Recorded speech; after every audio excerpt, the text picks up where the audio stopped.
At ayan, tinry nga namin dito sa Doki kung saan ito ay isang shabu-shabu hotpot. Dito yan sa may Robinson Antipolo. So first time lang namin kumain sa isang hotpot. Pero ito ay isa na ring buffet. Ayan. At ina-explain ni Kuya kung paano gamitin itong mga ayan, mga kung anik-anik dyan.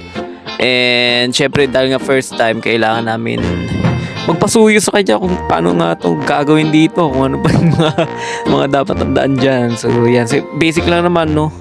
Nakaseparate lang yung lagayan ng mga iluluto.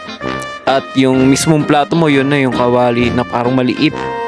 At yan, so pwede ka rin maglagay ng ready to eat na dun sa isang lagayan, no. Ito nga, favorite ko yung japchae, kaya inuuna ko yan. At ito yung kanilang mga sauce, no. Ikaw bahala magtimpla niyan, syempre.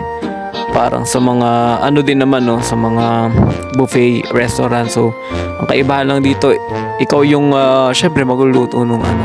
So may sabaw yun, hinihigop-higop yan. At eto na nga, tinikman ko yung kanilang sushi. Favorite ko rin kasi yung mga sushi na yan.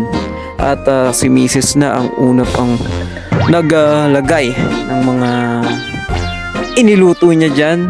Hindi niya alam kung ano yung kukunin niya, ilalagay niya, pero kung ano-ano na lang yung pinagkukuha niya. Ayan, tinikman na namin. Japchae, masarap yung japchae nila dito. Pero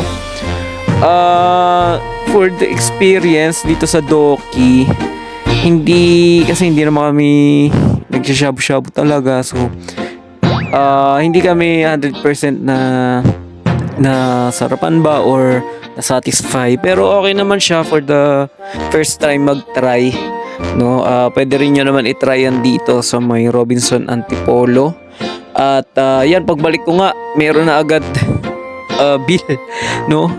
Pagbalik ko meron ng bill. At ayan, di na namin inubos, nagramen na lang, no, bandang huli. So ayan, ang experience namin dito sa Doki. Anyway, ano naman siya, masarap din naman yung ibang mga nasa yung mga food nila dito. At kumaway na nga sa present para mag-bill out na kami.